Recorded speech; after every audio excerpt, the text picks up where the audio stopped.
relationships celebrated, unions memorialized in both tradition and innovation, rare footage that show how the most universal of emotions become unique expressions of indigenous Philippine cultures. From coy flirtations in dance to charming spoken love letters, from symbolic conquest to journeys on the open waters, all reflections of our boundless energy. Kakaibang sigla sa pagsusuyo, pagkakaisa at pagmamahalan.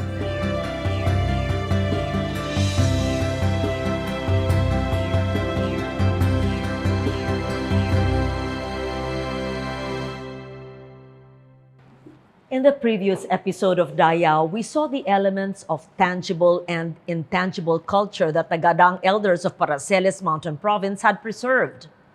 At their request and invitation, Dayaw had visited them in their home village to help them document the chants and rituals that were still remembered by the most important culture bearers.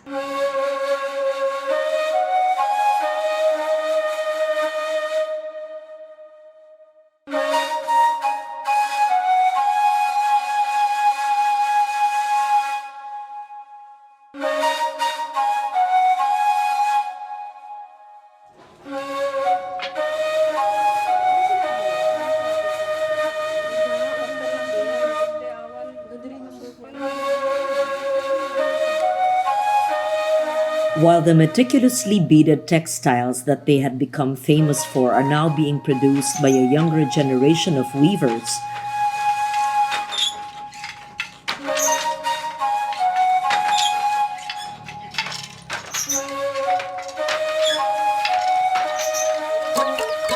other legacies were now being forgotten.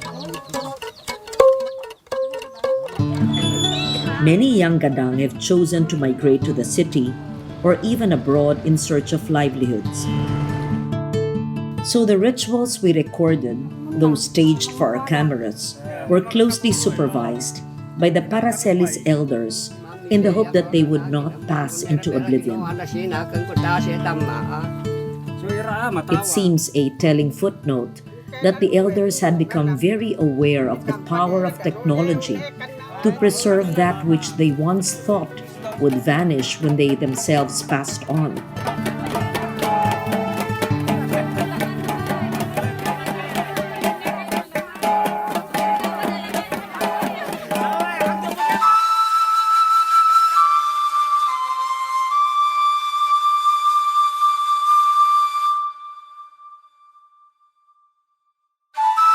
Our previous episode ended with a groom-to-be along with his parents, visiting the parents of his intended wife to give the dowry.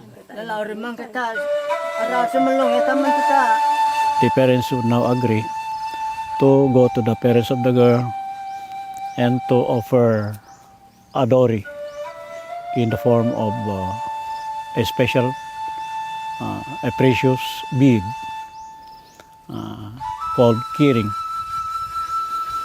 So, without warning, they go to the house of the girl, to the parents, and talk to them, bringing along their son, and informs the parents of the intention of the boy to marry the girl.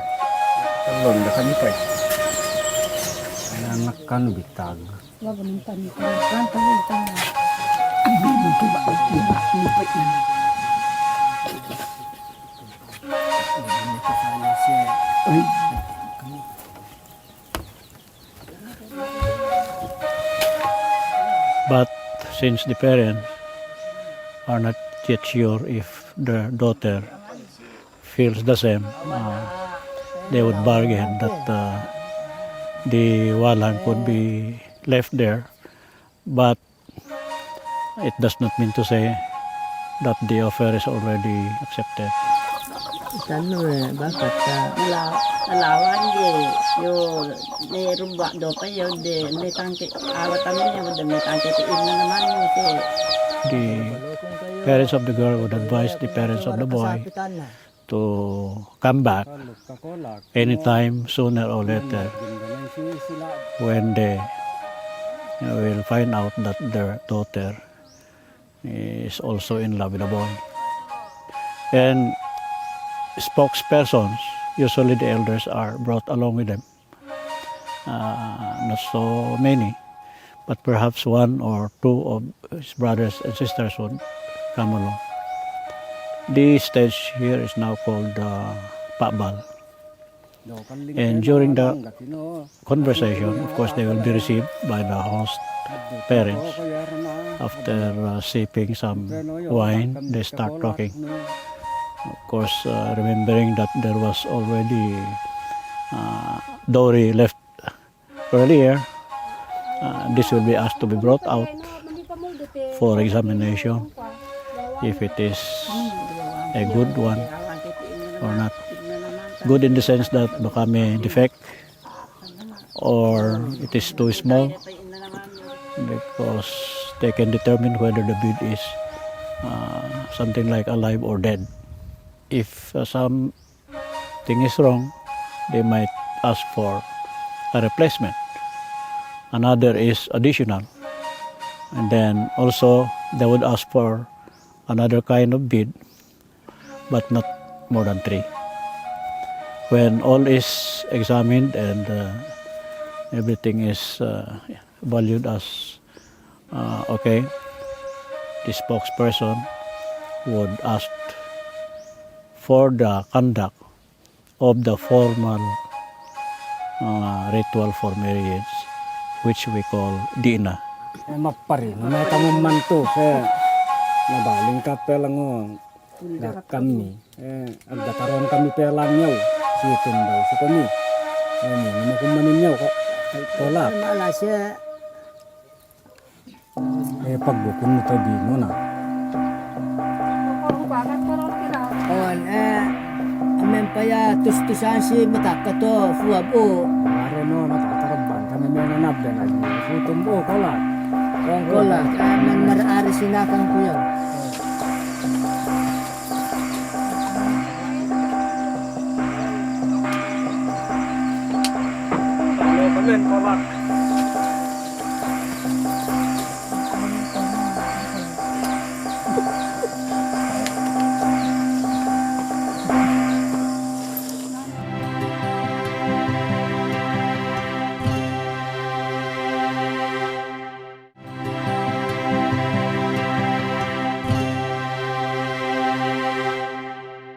It may come as a surprise that the traditional gadang wedding ceremony is a short one.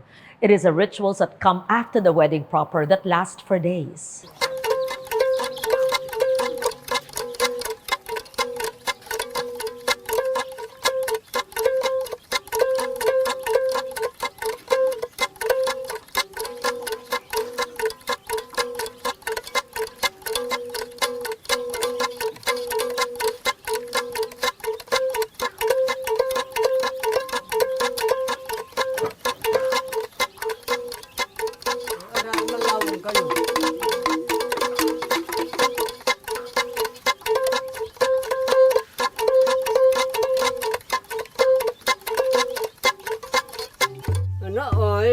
Kami kolapaya ginamang ako yera bayawan.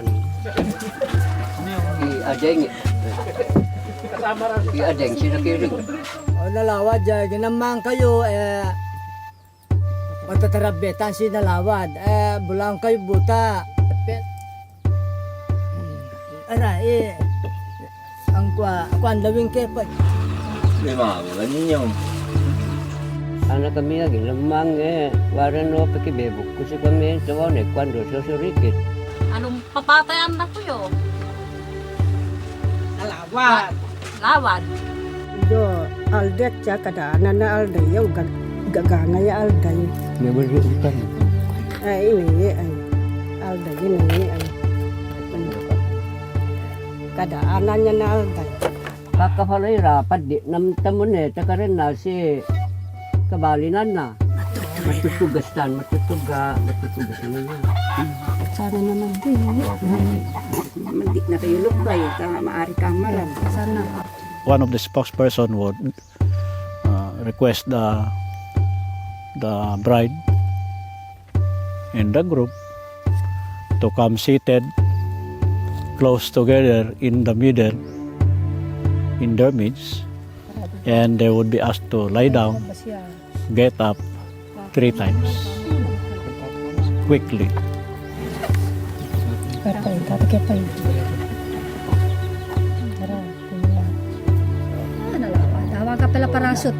The reason for doing this quickly is to avoid hearing bad omen, seeing bad omen. At the third rice, the host would offer cooked rice to the boy, and the boy would pick some and eat it quickly also.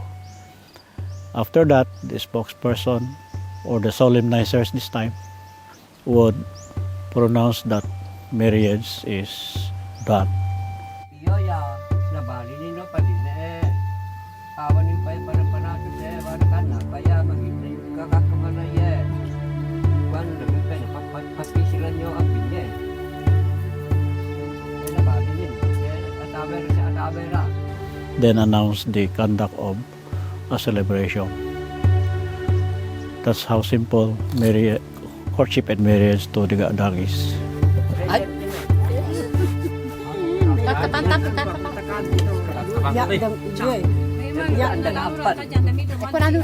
So after that, after the pabal, before the celebration, there would be instruction that the boy will stay behind when the parents get back home, and that they would not leave the house.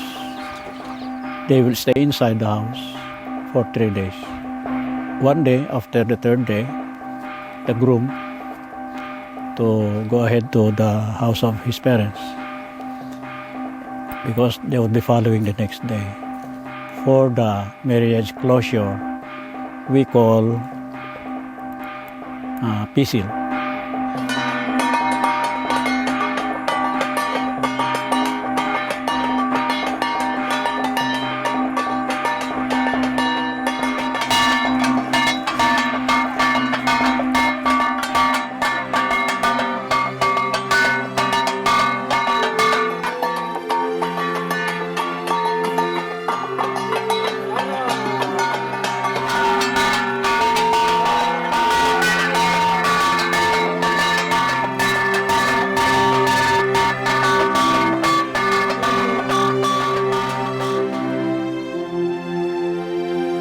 In the pisil, the parents' party of the boy prepare malagkit cake during the night.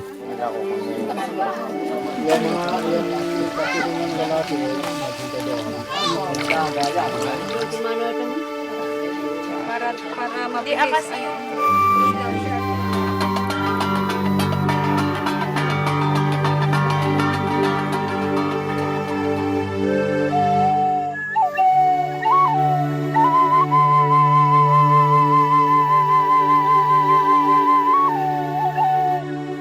And then the following morning,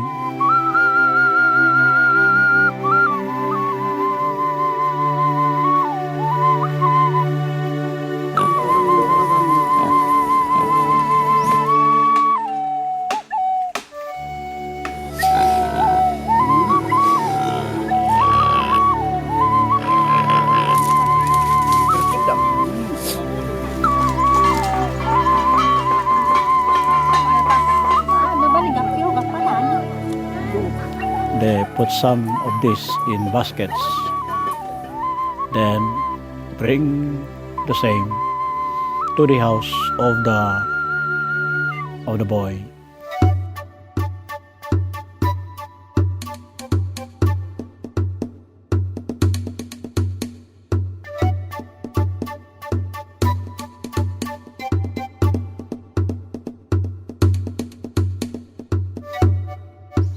On the way, they play bamboo musical instrument we call dungadong, like what in the previous Paabal did also.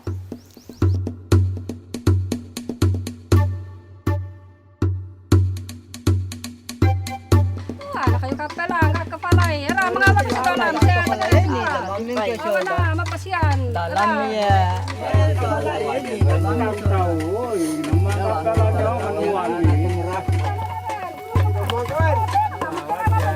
Upon reaching the house of the boy, the new bride would immediately proceed to where a cook rice is placed and eat a little. And then after that, there would be continuation of the conversation during the Paabal, which we call Palan. The Palan is an understanding as to the role of the new wife and the new husband to each other and to the in-laws and to the relatives of the in-laws of both sides.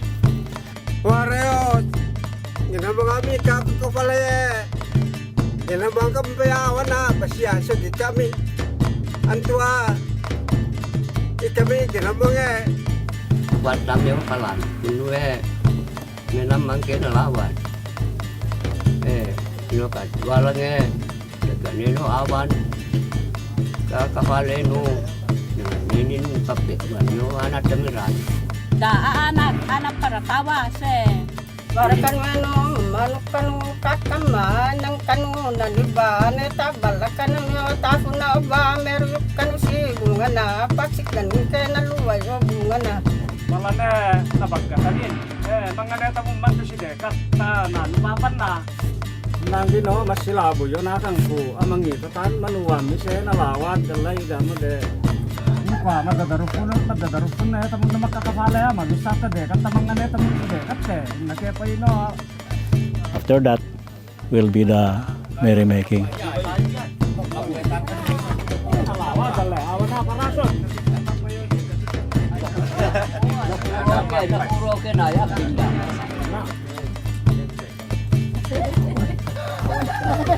Baling kaya, pinda babay. Tupat kami na lang gatam. Manontak kayo kapay. Inopela manalip. Dausin na ni Pepek. May tufan na tawa pare sa kaparanak.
Music is another intangible heritage that marks weddings and all other important rituals. From bamboo zithers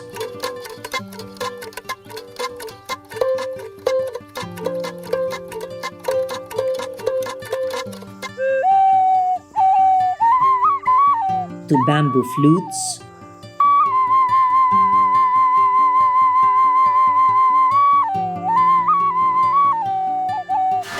and a gangsa or flat gong ensemble that is shared with all other Cordillera groups. The raised arms and stomping forward strides are also dance steps shared with all other Cordillera groups. But the Gadang version of this staple step seems quicker and more agile, more joyful and animated. The energy of a life and beautiful people celebrating unions between man and woman, spirits and men, earth, and the very life force itself. After the series of reenactments, the elders seemed satisfied that their work had been done. At this time, it has become our program in our organization to spread the need of preserving our culture and arts. Yung chant, especially that, our elders who were well versed in the chant and music, almost all of them are already gone. That's our problem to revive. But there's still hope because we still have a few of them who can do the chant. And perhaps documentation would help.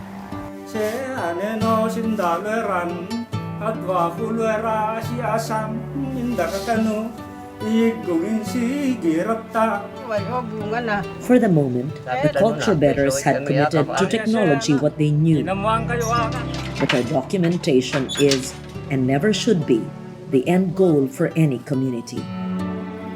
Preservation of culture and arts among the different tribes in the country, the Philippines, should really be pursued so that this will not be forgotten, especially the good ones, the good values of the different tribes of the Filipinos, their way of life, which is of course our culture and arts. There should be, for us, Gadang, intensification along the program because many of us are already missing the good values of our culture and arts.